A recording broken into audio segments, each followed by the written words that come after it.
Okay. तो दोस्तों ये ना एक ये बहुत टाइमलेस क्वेश्चन है अगर आप सोशियोलॉजी ऑप्शनल शुरू करना चाहते हैं कि क्या सोशियोलॉजी ऑप्शनल मेरे लिए एक बढ़िया अच्छा ऑप्शनल है भी है कि नहीं, है ना?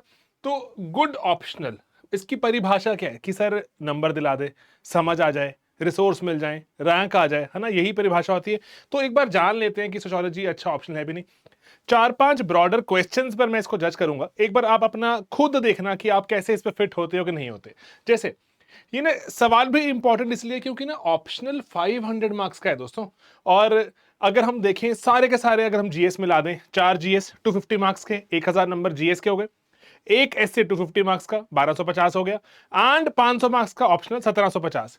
1750 में से 500 एंड मेरे मानने में, मैं ऑप्शनल पढ़ाता हूं सोशियोलॉजी, तो बहुत ही एक स्टेबल एक चीज है ऑप्शनल। अगर आपका बढ़िया तैयार हो जाता है तो आप अच्छे नंबर निकाल लेते हैं। जितने नंबर आप कई बार जीएस में निकाल पाते हैं उसके पैरेलल आसपास नंबर आप निकाल पाते हैं ऑप्शनल में। तो एक हम स्ट्रैटेजी बच्चों को बताते हैं कि ऑप्शनल के ये दो पेपर है ना, और S A and ethics, O2E2 strategy बोलते हैं हम, इस पे ढंग से फॉलो कर लें, बच्चे रैंक निकाल देते हैं।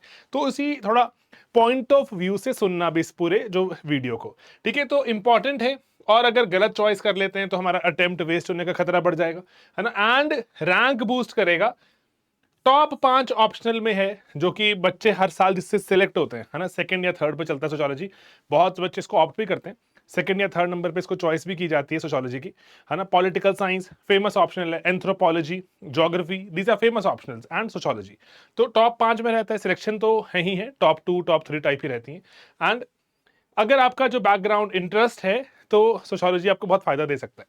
देन सोशियोलॉजी में पढ़ते क्या है ना, कि मेरे लिए अच्छा ऑप्शनल तभी पता चलेगा जब सर इसमें जो चीज पढ़ाई जाती है, जो चीज पढ़नी पड़ती है, तो वो मेरे मतलब की हो, मुझे समझ भी आती हो। देखो, समाज को समझने का इकलौता सब्जेक्ट अगर कोई है वो है सोशियोलॉजी। समाज में ना बहुत सी चीजें हैं, जैसे कास्ट, जैसे अगर आप समझें लड़का लड़की का भेदभाव, अगर आप समझें कि शहरों में और गांव की लाइफ में इतना फर्क क्यों, लोग क्यों चले हुए हैं गांव की तरफ, माइग्रेशन क्यों हो रही है, ग्लोबलाइजेशन, हमारा समाज अमेरिकन समाज सेम ही नहीं है। तो ग्लोबलाइजेशन कैसे हम अमेरिकन वैल्यूज अपनाते जा रहे हैं, क्या अमेरिकन वैल्यूज में जैसे मान लीजिए बोलते हैं कि अपनी सरकार को जो आड़े हाथों ले लो, हम वो कर पाते हैं? फ्रीडम ऑफ स्पीच, ये एक्सेट्रा बहुत सारे डिबेट्स हैं, है ना? डेमोक्रेसी। तो इसीलिए caste, family, gender, religion, polity, economy, culture, globalisation, ये ना बहुत जो अपने आसपास चीजें घट रही हैं समाज में, उसको बेहतर समझने का इकलौता सब्जेक्ट है समाज की ही जो पढ़ाई है, सोशियोलॉजी, है ना? तो इसीलिए प्रैक्टिकल है, डेली लाइफ में यूज होता है, लेकिन बहुत, इसीलिए मैं बार बार बोलता हूं कि इसमें आपको थियोरीज पढ़नी पड़ती हैं। थ्योरेटिकल है। थियरी का पता मतलब पता क्या होता है? किसी इंसान ने, किसी रिसर्चर ने, किसी थिंकर ने, मतलब किसी एक इंसान ने बैठ के बहुत सोचा सोचा, गहन अध्ययन किया, समझता रहा, समाज कैसे ऑपरेट करता है, उसने थ्योरीज बनाई। तो वो थ्योरीज हम पढ़ते हैं क्योंकि वो अब ना दुनिया में बहुत लोगों ने उसको सुना, समझा और उसको देखा, अरे ये तो बड़ी सही समाज को समझा रही है, तो फेमस हो जाती है एंड हमारे सिलेबस तक पहुंच जाती है, हम पढ़ते हैं उसको, है ना? इसीलिए बहुत ही बढ़िया एक ऑप्शनल मुझे ऐसा लगता है कि ना अपने आसपास क्या घट रहा है, जब आप ऑफिसर बन भी जाएंगे, ऑफिसर बनने के बाद समाज कैसे काम करता है, ब्यूरोक्रेट कैसे काम करना चाहिए, समाज कैसे देखता है उसको, उस काम में कैसे और एफिशिएंट बढ़िया हो सकता है ना, अगर समाज के बारे में पता होगा तो बेहतर काम कर पाएगा। तो इसीलिए सोशियोलॉजी बहुत हेल्प करती है।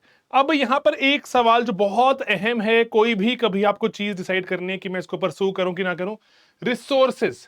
रिसोर्सेज है ना, इंटरनेट की अभी एरा चल रही है, चैट जीपीटी की एरा चल रही है, तो हम कितने रिसोर्सेज की अवेलेबिलिटी की बात करें। देखो रिसोर्सेज ना, एनसीईआरटीज, समरीज, टॉपर के नोट्स, यूट्यूब लेक्चर्स, स्लीपी के यूट्यूब पर जाके देखेंगे आपको ऑप्शनल भरा हुआ दिखेगा सोशियोलॉजी। बहुत बच्चे फॉलो करते हैं, टॉपर्स फॉलो करते हैं, इनफैक्ट यूपीएससी उसके बियॉन्ड फॉलो किया जाता है, पाकिस्तान तक बच्चे देखते हैं, वहां का जो यूपीएससी होता है उसमें भी देखा जाता है हमारे लेक्चर्स। ओके, है ना? रिसोर्सेज अवेलेबल है तो लोग देखते हैं। हमारे पेड बैच भी होते हैं, वो और एडवांस कर देते हैं, पेपर चेकिंग होती है, आंसर राइटिंग, डाउट रेजोल्यूशन। लेकिन यूट्यूब एक अच्छा एक साधन है जहां से आप शुरू कर सकते हैं। ठीक है सर।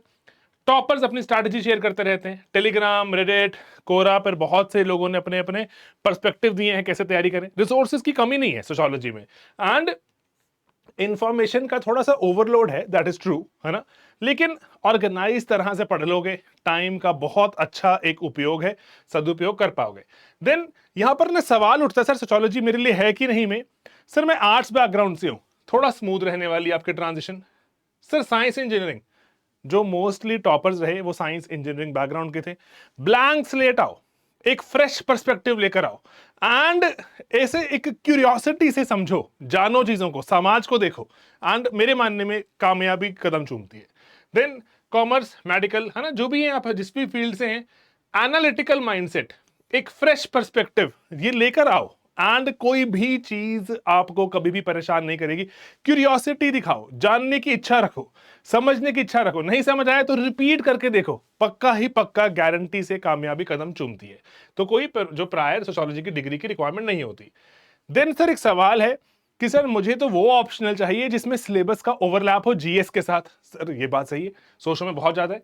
जीएस 1 में तो हमारा सोशियोलॉजी एक सोसाइटी एक हमारा टॉपिक है। जीएस 2 में social justice, welfare schemes, policies, time and over, मुश्किल मुश्किल सवाल जीएस 2 में होते हैं। सोशो का हम कुछ उपयोग करें सॉल्व हो जाते हैं। जीएस 2 के मुश्किल सवाल बोल रहा हूं मैं। एंड जीएस 3 जो है कहने को तो इकोनॉमी है, लेकिन इकोनॉमी हमारे देश में थोड़ा डेवलपमेंट का टेस्ट रखती है कि हमें सिर्फ और सिर्फ नंबर नहीं बढ़ाना, हमें सबका साथ सबका विकास, है ना, सरकार कहती है हमारी। तो डेवलपमेंट कि हम पिछड़ी जाति तक, इवन की गांव नुक्कड़ तक पहुंचे, वो ही है हमारी इकोनॉमिक डेवलपमेंट। तो इसलिए सोशो बहुत हेल्प करती है। डेवलपमेंट की बात आती है, ग्लोबलाइजेशन हो रही है ना, एनवायरमेंट की मूवमेंट्स हैं, ये हेल्प करते हैं आपको पेपर लिखने में बेटर। सोशो में पढ़ते हैं हम ये, है ना। जीएस हेल्प करेगी सोशो में, सोशो हेल्प करेगी जीएस में, दोनों तरफ चलता है। एंड एसए में ऑलमोस्ट आप मान के चलिए एक चॉइस ऑफ जो क्वेश्चन आपको करना होगा वो सोशोलॉजिकल ही है पिछले कितने सालों से। एंड इंटरव्यू में आप थोड़ा सा आसान शब्दों में, पढ़े लिखे लोग बैठते हैं आप सामने आपके इंटरव्यू के, आप अच्छी तरह से चीजें समझा पाते हैं इंटरव्यूअर को। Then scoring potential, answers relatively आप क्रिस्प शॉर्टर रख सकते हैं। कंटेंट ऑर्गेनाइज करना रिलेटिवली इजियर होता है। मैं बहुत टाइम से बच्चों के साथ काम करता हूं, एक चीज मैं बच्चों को बोलता हूं, पॉइंट फॉर्मेट में बात कन्वे कीजिए एंड जल्दी कन्वे होती है। बहुत सारे हमारे पास पॉइंट्स भी होते हैं एंड बढ़िया आंसर बनता है, सामने वाले को हम थोड़ा कन्विंस भी कर पाते हैं, नंबर मिलते हैं। तो इसीलिए कंटेम्प्रेरी जो अपने आसपास चीजें घट रही हैं, मतलब आजकल, है ना, कंटेम्प्रेरी का मतलब आजकल चीजें घट रही हैं, उसको यूज करो, एग्जांपल्स के तौर पर डालो। अगेन आई रिपीट, बहुत ही स्टेबल है, थियरी वाइज ऑप्शनल। स्टेबल का मतलब सरल है कि आप अगर मान लीजिए एक थिंकर हैं कार्ल मार्क्स, कार्ल मार्क्स के बारे में पढ़ेंगे आज, अगले साल, 10 साल, 20 साल, मतलब अभी 1850 से लेकर आज तक तो कार्ल मार्क्स रेलिवेंट है ही है, हर साल सवाल पूछा जाता है। तो इसलिए स्टेबल ऑप्शनल लगता है मुझे बहुत, एंड इसीलिए एक बढ़िया स्कोर भी हम अचीव कर पाते हैं, जो कि ना सिर्फ आपको इंटरव्यू कॉल दिलाता है बल्कि रैंक दिलाएगा, है ना। तो ठीक से मेहनत की जाए, अप्रोप्रिएट अप्रोप्रिएट मेहनत, ना बहुत ज्यादा ना बहुत कम, अप्रोप्रिएट मेहनत करो, सोशियोलॉजी रिवॉर्ड करता है। ना तो ये बहुत बड़ा ऑप्शनल है कि पढ़ते रहो खत्म ही नहीं होगा, ना ही ऐसा है कि नहीं नहीं कुछ नहीं करना अपने आप हो जाएगा। इन बिटवीन अप्रोप्रिएट मेहनत गिव्स यू, मेरे मानने में गिव्स यू इनफ टाइम कि आप जीएस को नजरअंदाज ना करें। वरना बहुत से ऑप्शन होते हैं, वो पढ़ते रहो पागल हो जाते हो आप एंड जीएस छूट जाता है। अगर जीएस में मेरा प्री ही क्रैक नहीं होगा तो मेरा ऑप्शनल चेकिंग का मौका ही नहीं आएगा सर। जीएस के बाद तो मेंस में तो ऑप्शनल आता है ना। तो इसीलिए जीएस के लिए इनफ टाइम होना ही चाहिए, सोशो में हम कर पाते हैं। बाकी परफॉर्मेंस में आप देख सकते हैं, सोशियोलॉजी में वैसे हमारे सब स्टूडेंट्स हैं ये, और कंसिस्टेंटली टॉप रैंकर्स हम प्रोड्यूस करते आए हैं स्लीपी पर। मेधा, कोमल अग्रवाल, मोहिनी, सृष्टि, है ना, ये हाईएस्ट मार्क्स गेटर्स हैं। एंड आप जाके मेरी वेबसाइट पे देख सकते हैं, बहुत से बच्चे हर साल सोशियोलॉजी चूज करते हैं, मेहनत करते हैं, हमारे साथ जुट जाते हैं, कंटेंट को अपनाते हैं, आंसर लिखते हैं, डाउट्स पूछते हैं और चीजों को जानना चाहते हैं। YouTube is a good place to begin with. YouTube से शुरुआत कीजिए आप, स्लीपी के YouTube से, लेकिन लेवल रेस कीजिए। पेड बैचेस में हम थोड़ा लेवल रेस करने की बात करते हैं। तो इसीलिए मैं आपको चाहता हूं बताना कि अगर बच्चे मेहनत करते हैं, touchwood, god has been kind, reward मिलता है, highest marks getter. Then sociology की स्ट्रेंथ की पर्टिकुलरली सिलेबस थोड़ा कॉम्पैक्ट है, 2 आवर्स डेली लगाइए for approximately 4 months, syllabus complete हो जाता है with revisions, with answer writing, with answer checking, doubt clearance, है ना। 4 महीने, ये अगर आपको थोड़ा जल्दी है तो 3 में भी कर सकते हैं, आराम से करना चाहें 7-8 में कीजिए, है ना, अकॉर्डिंगली जब आपका अटेम्प्ट है। देन बिगिनर फ्रेंडली है और एग्जाम्पल्स बहुत ही रिलेटेबल होते हैं, आपके आसपास एग्जाम्पल है, क्योंकि समाज में तो हम रहते ही है ना यार, है ना।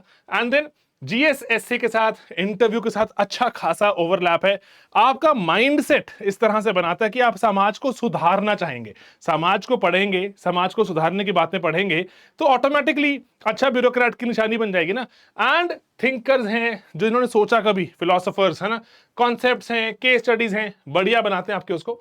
लेकिन कुछ कमियां भी हैं सोशियोलॉजी में, है ना। कोई भी दुनिया में ऐसी शायद चीज होगी जिसमें कमी ना हो, है ना। तो पेपर 2 में थोड़ा सा करंट अफेयर्स पढ़ना पड़ता है। यस, करंट अफेयर्स डालोगे, एग्जाम्पल में डालोगे, अच्छा आंसर बनेगा। देन जेनेरिक आंसर्स थोड़ा सा लिखने, जेनेरिक मतलब कि लिखा हुआ है कि बता दीजिए मनरेगा एक स्कीम थी, मनरेगा का विश्लेषण एनालिसिस कर दीजिए। आप लिख सकते हैं कि मनरेगा से औरतों को जॉब मिली है, गांव में इनकम मिलती है, माइग्रेशन नहीं करनी पड़ेगी शहरों में। जेनेरिक से थोड़ा स्पेसिफिक बनाना कि रितिका खेड़ा जी की स्टडी है, उससे पता चलता है मनरेगा में क्या हुआ।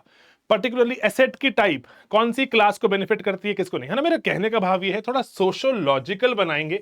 हम पढ़ते तो हैं ये क्लासेस में, सोशोलॉजिकल बनाना मुश्किल भी नहीं है, नंबर मिलते हैं। इसीलिए ना ये जेनेरिक लिखने का हमारा मन कर सकता है, जीएस में लिखेंगे, यहां पर सोशोलॉजिकल बना दो, नंबर ही नंबर बरसते हैं। इसीलिए लेकिन सिर्फ एक चीज है यहां पर, इसके लिए लगेगी आप सबकी मेहनत, है ना।